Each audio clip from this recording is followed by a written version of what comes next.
जोर जबरदस्ती करत होते.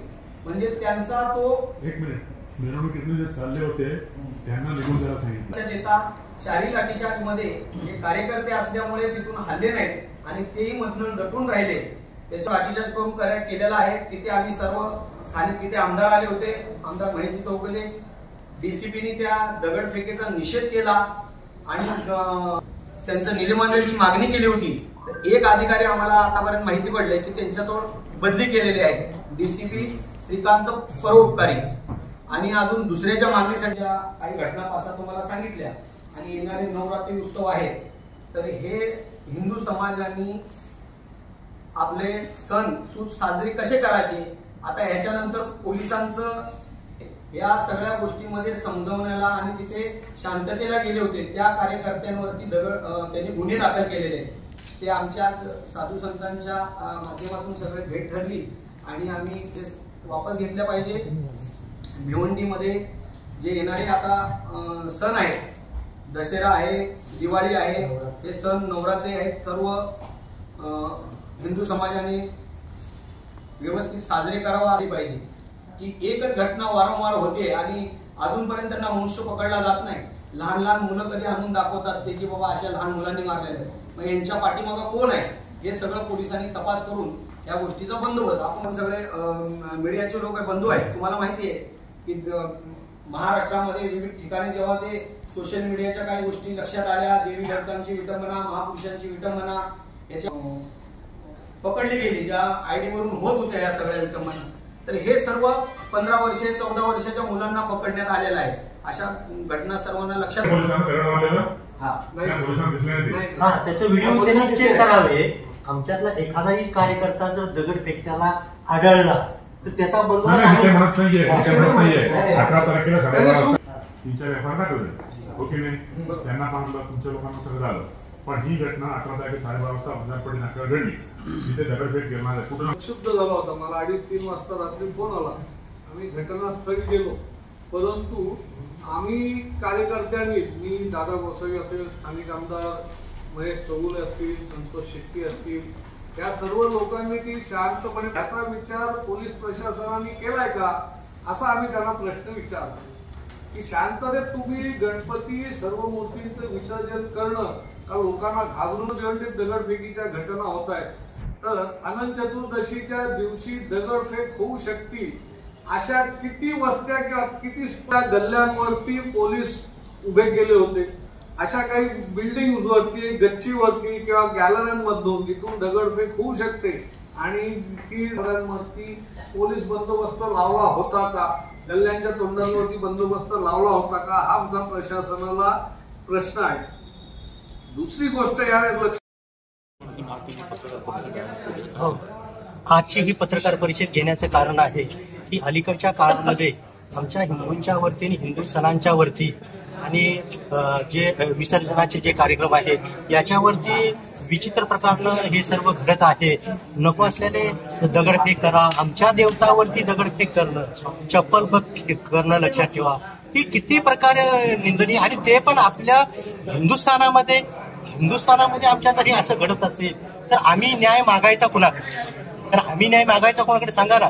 त्याकरता आपल्याला की आता येणारी जी नवरात्र आहे ह्या नवरात्रीमध्ये हे जे कार्यक्रम आमचे जे होणार आहे त्याच्यावरती प्रशासनानं आणि तिकडल्या काही अधिकाऱ्यांनी व्यवस्थितपणे ड्रोनच्या माध्यमातून लोकांना कळलं पाहिजे, तुम्हाला कळलं पाहिजे की ड्रोनच्या माध्यमातून तुम्ही निरीक्षण करा की खऱ्या पद्धतीनं कोण तिथं कारणीभूत आहे, त्याला पकडून तुम्ही त्याला ताबडतोब तुम्ही शिक्षा करावं. आणि असे ज्या विकृत पद्धतीचे जे लोक आहेत, आम्हाला मुसलमानांच्या ह्याच्याबद्दल विरोध नाही आहे, पण जे विकृतीचे जे लोक आहेत त्या विकृतीच्या लोकांना त्यांच्या विकृतीला विरोध आहे आमचा. बोला तुम्ही अजून काय विचारायचं असेल तर विचारू. साधु संत ठाणे शहर में जो हमारे सीपी है जिला, इनको मिले और निवेदन दिया है जो गणेश विसर्जन में भिवंडी शहर में कुछ लोगों ने जिहादी मानसिकता के लोग, जो हमारे करोड़ों हिंदुओं की आस्था श्रद्धा है गणेश विसर्जन गणपति भगवान पर, और उस शोभा यात्रा में विसर्जन में जिन्होंने पथराव किया और हमारे लोग जो समझौता कर रहे थे, जो गणेश भक्त जो लोग थे, और उनके ऊपर जो पथराव किए लोगों ने तो उनको छोड़ दिया और जिन लोगों पर पथराव हुआ है उनके ऊपर भी मामले दर्ज हुए। और हमारे दादा गोसावी जी है, तो महाराष्ट्र सरकार और प्रशासन से हमारी एक मांग है, आज सीपी साहब को हमने कहा कि हमारे जो हिंदू भाई है, जो गणेश भक्त है, इनके ऊपर झूठे मुकदमे एफआईआर दर्ज किए प्रशासन ने, तो ये 8-10 दिन में, उनको 8-10 दिन का हमने समय दिया है, ये मुकदमे वो वापस ले। और जो हमारे ये गोरक्षक है, जो हिंदू भाई है, जो समाज एक मानवतावादी काम करते, तो इनकी सुरक्षा, इनके खिलाफ, इनकी सुरक्षा का क्या है, तो इनके खिलाफ सोशल मीडिया पर एक मुहिम चल रही है कि इनको आतंकवादी घोषित करने में रात दिन उनका प्रयास चल रहा है। तो इनकी जानलेवा इन पर हमला भी हो सकता है। ये महाराष्ट्र सरकार और प्रशासन ध्यान में ले। दादा गोसावी जैसे जो भी हमारे कार्यकर्ता है, जो समाज में काम करते, इनके ऊपर इनको खतरा है, जान, इनको धमकियां आ रही है, इनके खिलाफ मुहिम चल रही है, इसलिए इनको सुरक्षा, उनको पर्याप्त महाराष्ट्र सरकार सुरक्षा दी जाए। और जो भी झूठे मुकदमे इनके ऊपर, जो हमारे कार्यकर्ता है, 20-22 कार्यकर्ता है, वो एफआईआर जो हुए हैं वो झूठे हैं, इसमें कोई दम नहीं है, वो वापस ले। और जो हमारे कई लोगों पर, जो हमारे वरिष्ठ पदाधिकारी है, हमारे राजेश जी कुंटिया और अन्य लोग हैं, इनके ऊपर भी लाठीचार्ज हुआ। मैं निंदा करता हूं इस बात की। और जो भी लोग दोषी है प्रशासन में, इनको भी उनको निकालना चाहिए, वहां से हटाना चाहिए, सस्पेंड करना चाहिए। और इसलिए केवल उनको दूसरी जगह भेजकर नहीं चलेगा, वो सस्पेंड होने चाहिए।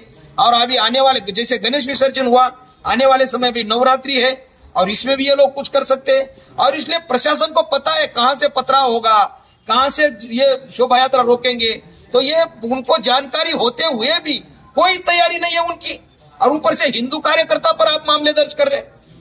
और देश विरोधी जो नारे देते हैं, जो पथराव करते हैं, ये प्रशासन को भी पता है कौन पथराव करता है, कौन देश विरोधी नारे देते हैं। और इसलिए उन लोगों पर कड़ी से कड़ी कार्रवाई होनी चाहिए, सजा होनी चाहिए। और 8-10 दिन का समय दिया है हमने, अगर उनके ऊपर कार्रवाई नहीं हुई, हमारे लोगों पर झूठे मुकदमे वापस लेना चाहिए।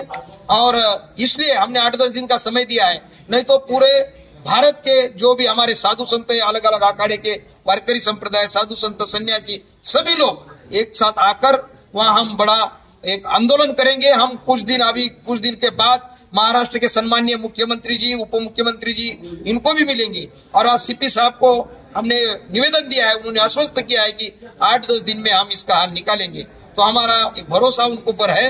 और इसलिए जल्द से जल्द हमारी जो भी पीड़ा है वो माने हिंदू समाज की जो पीड़ा है, और नहीं तो हम साधु संत बड़ा आंदोलन करेंगे। और भिवंडी शहर में ही हजारों लाखों संत आकर हम देशभक्ति का जागरण करेंगे। हमारा समाज बचाना हमारा कर्तव्य है। और इसलिए हमें कायर ना समझे प्रशासन केवल हिंदुओं पर ही कार्रवाई क्यों करता है, और जो पथराव करते, जो देश विरोधी नारे देते, उनके ऊपर कार्रवाई कुछ नहीं है, तो ये नहीं चलेगा। हम बर्दाश्त नहीं करेंगे। हमारे कार्यकर्ता मानवतावादी काम करते, दादा गोसावी मानवतावादी काम करते, तो इनको आतंकवादी घोषित करने में लगे आप, ये कैसे चलेगा। हम साधु संत उनके साथ है, हम सरकार से मांग करते, इनके ऊपर अगर कुछ हुआ, हाँ, तो हम साधु संत चुप नहीं बैठेंगे। ये सरकार की जिम्मेदारी रहेगी, महाराष्ट्र सरकार और भिवंडी थाने की प्रशासन, पुलिस प्रशासन, उनकी जिम्मेदारी रहेगी इनको पर्याप्त सुरक्षा दे। और जो भी देश विरोधी, जो भी नारे देते हैं और जो भी पथराव करते शोभा यात्रा पर, इनके ऊपर कड़ी कार्रवाई हो, ऐसे हम मांग करते हैं।